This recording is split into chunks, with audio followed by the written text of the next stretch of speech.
Olá, queridos amigos, queridas amigas, queridos paroquianos, queridos católicos que acompanham aí o nosso canal da paróquia Nossa Senhora do Perpétuo Socorro de Maringá. Nós estamos aqui na igreja matriz da paróquia Nossa Senhora do Perpétuo Socorro e hoje o nosso bate-papo, a nossa conversa é com o diácono Anselmo, que é diácono permanente aqui da nossa arquidiocese, da paróquia Divino Espírito Santo aqui em Maringá, e que também é artista plástico e que nos ajudou, nos presenteou com esses desenhos tão bonitos e tão maravilhosos que hoje essa igreja matriz dispõe. Então, você que está vendo esse vídeo, não se esqueça de compartilhar, de curtir o nosso canal, ative o sininho para receber as notificações. Diácono Anselmo, que alegria, muito bem-vindo aqui à nossa paróquia, lugar que você conhece bastante, então bem-vindo, é uma alegria recebê-lo hoje para a gente conversar um pouquinho e para você explicar para nós toda essa inspiração e o todo desse desenho que foi feito, esse trabalho tão bonito que foi feito aqui na paróquia. Obrigado, padre, obrigado pela oportunidade de estar aqui, de falar um pouco sobre a arte sacra, que é algo que vem permeando cada vez mais, não só a minha vida em especial como artista plástico, mas a diocese de maneira geral, né? A gente percebe hoje uma preocupação da comunidade, dos sacerdotes, né? Uma preocupação muito maior em relação ao adorno do templo, né? Ao cuidado, a essa também, essa catequese que a iconografia, que as pinturas propiciam para as comunidades. Então, isso é muito prazeroso poder estar aqui e falar um pouco disso. E Anselmo, você é artista plástico, então conta um pouquinho para nós como é essa inspiração, como é esse trabalho. É um trabalho que exige bastante dedicação, tem muitos desafios e também precisa de muita inspiração. Sim.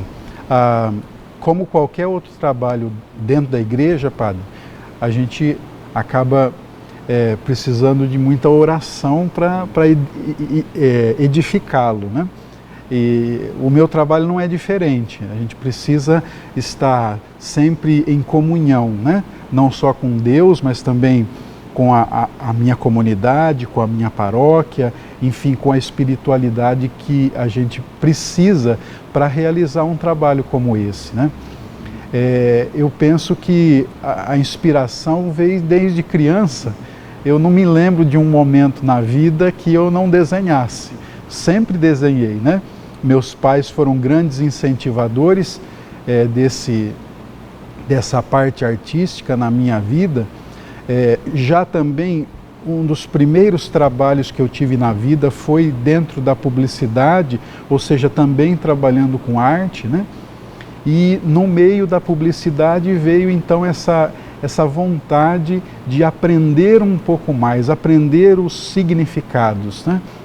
Fui catequista durante muitos anos, então essa vontade de poder compreender por que o manto é azul e não vermelho, por que a roupa é desse jeito e não daquele outro, por que o cabelo, enfim, né?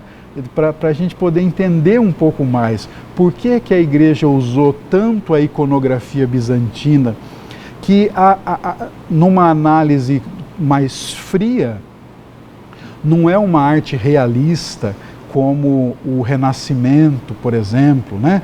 que expõe o corpo e a musculatura com uma perfeição quase que de um cirurgião inspirado na anatomia humana ali, né? A iconografia bizantina, grega, russa, não tem isso. É tudo muito desproporcional. Mas também tem um motivo para ser desproporcional, né? Não, é que naquela época eles não sabiam desenhar. Isso é mentira.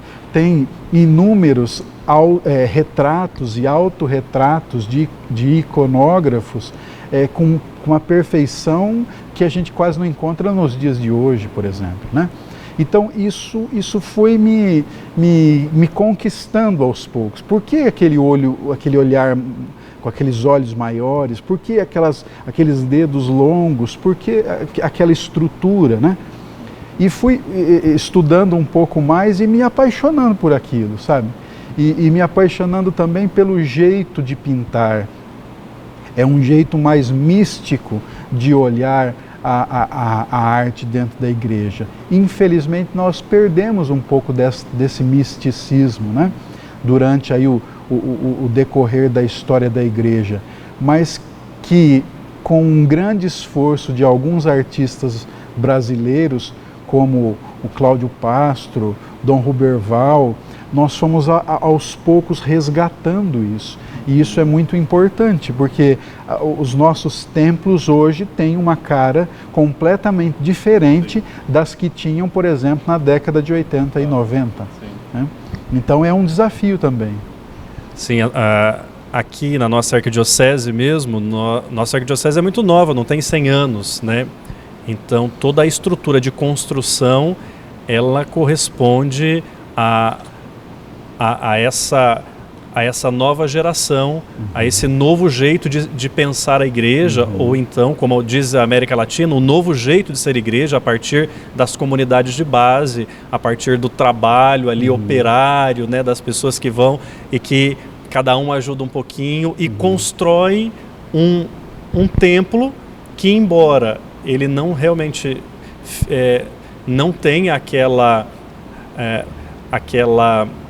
grande expressão de séculos passados, e aí a construção ela é bem diferente, mas há toda essa desenvoltura por conta desse novo jeito de ser igreja. Imagino que isso é para pensar a arte plástica, para pensar a iconografia também seja bem desafiador. Sim, baseado quase que completamente no Concílio Vaticano II também, né?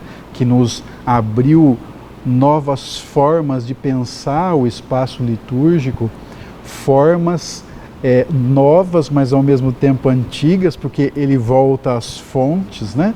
Ele vai voltar lá no início do cristianismo, como é que era o altar, como é que era a fonte batismal, enfim. É um grande desafio, mas um desafio maravilhoso. Sim, com certeza. E, Diácono Anselmo, e quando você fez o seu primeiro trabalho relacionado aos ícones, aos desenhos nas igrejas, quando é que foi isso? E como você se sentiu no final assim desse trabalho? Como foi essa experiência? Eu acho que a primeira pincelada na parede que eu dei por conta de muito carinho do padre Claudemir, que era da São José Operário ainda, com muito carinho e com muito assim, ele apostou numa arte que até então era só digital, né? Então ele me disse, olha, Anselmo, eu preciso de um desenho na Capela do Santíssimo e eu queria que fosse você, né? Eu falei, padre, mas eu nunca fiz isso, né? Tinha feito alguma coisa já na Divino Espírito Santo, mas também digital, nada de pinceladas ainda. Estudei um pouquinho, confesso que não tudo que eu devia, mas também pela necessidade daquela comunidade, e fiz ali o primeiro desenho, que eu posso dizer assim, foi a primeira pintura numa igreja que eu fiz. Hoje, por conta de inúmeras reformas, ela infelizmente não existe mais, né? Para mim também, sem nenhum problema com isso, né? Eu acho que o templo hoje, como está São José, está muito melhor do que estava, né? E realmente se ninguém tivesse tirado o desenho, eu iria fazer a sugestão de refazê-lo, porque foi o primeiro, enfim, tinha muita coisa ali que hoje em dia eu já tiraria ou faria diferente, mas esse foi o início. Daí eu acho que foi um pouco de mel colocado na minha boca, né? Porque daí sempre vem mais a vontade de estudar mais, né? E de poder criar mesmo a oportunidade para poder essas pinturas estarem no espaço sagrado, né? Sim, que legal. Você sempre teve voltado a esse trabalho de arte, você disse aí desde criança, né? Eu me lembro quando eu era um pouco mais novo, logo que eu iniciei na igreja, em grupos de oração, e você também fazia parte de um grupo de oração, e havia todo um desenvolvimento de trabalho de artes no grupo Renascer, de teatros e tantas coisas. E para nós que éramos bem novos e adolescentes e vibrávamos ali com o início da conversão, que é de fato um momento magnífico, né? Para nós era uma grande inspiração mesmo ver a questão da entrega.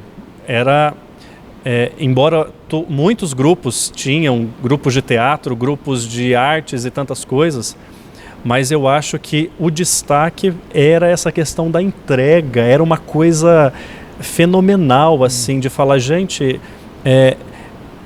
quase que no âmbito da fé, é isso que eu quero, é essa experiência, então é muito legal isso é inspirador.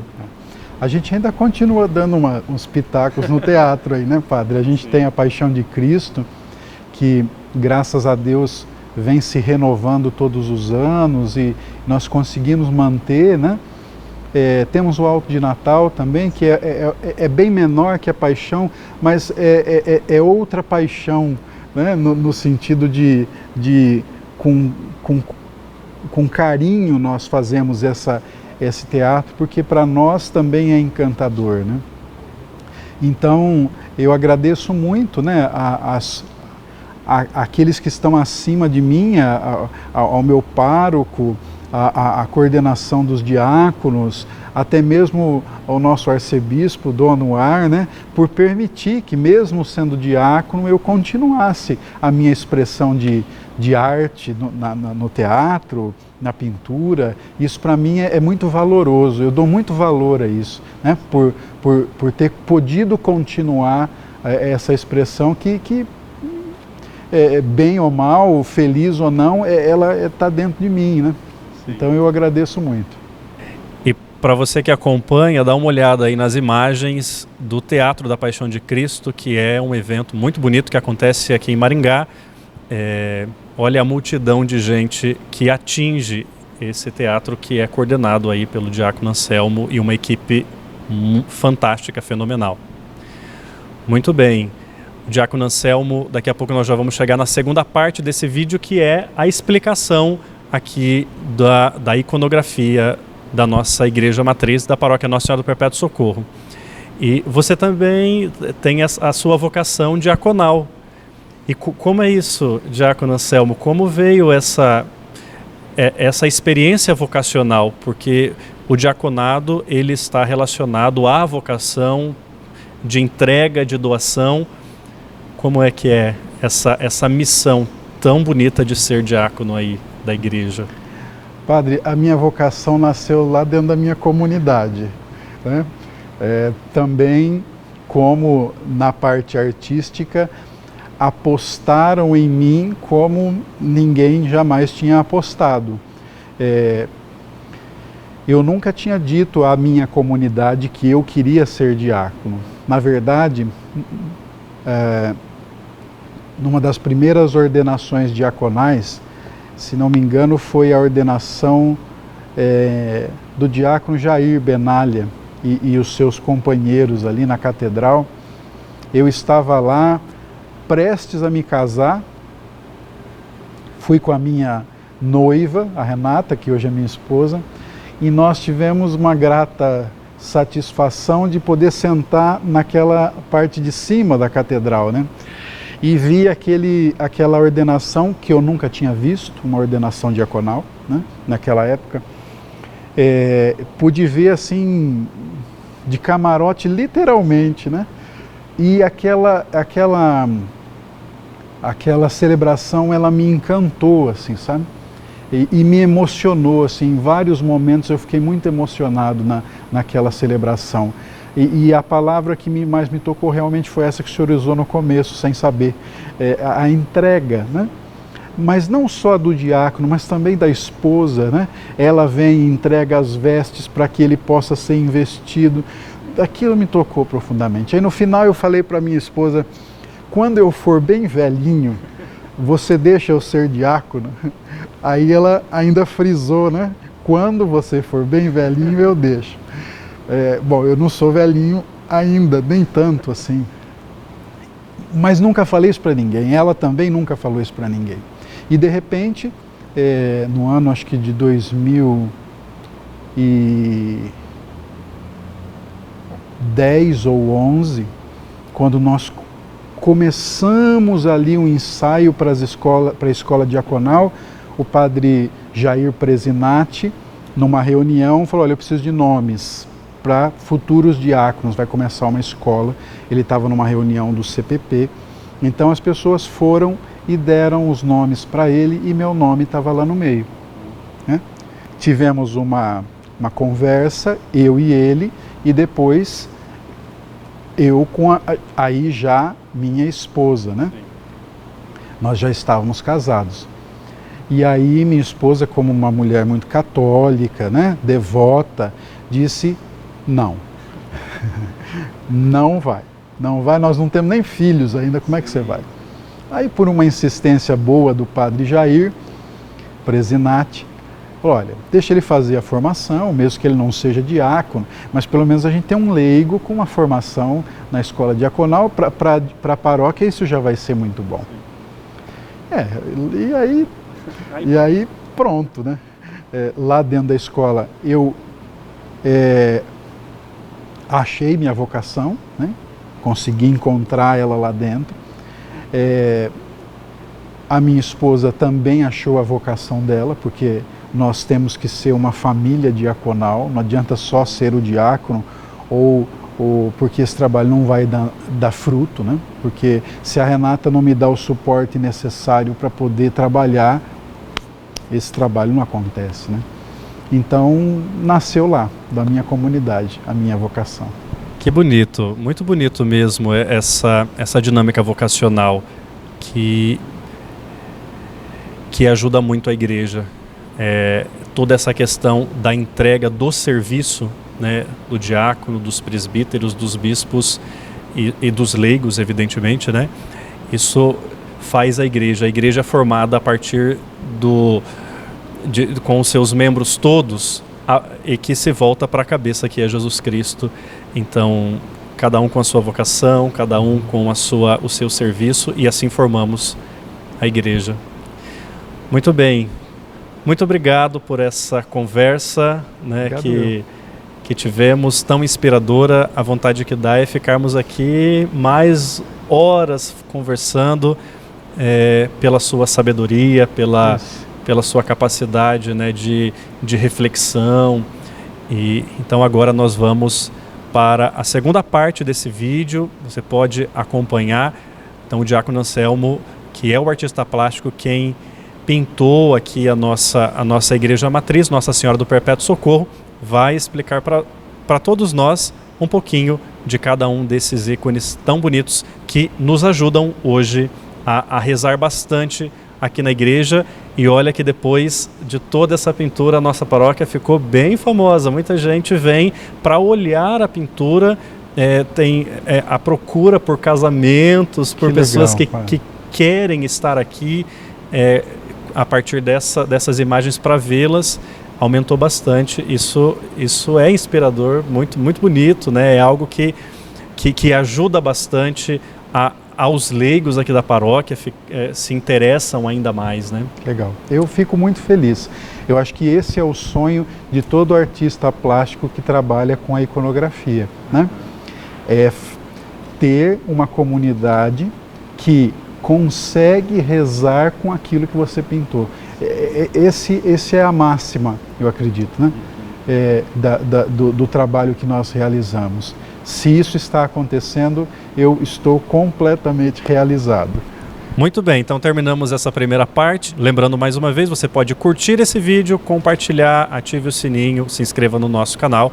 Então agora vamos para a segunda parte, que é a explicação dos ícones aqui da nossa paróquia.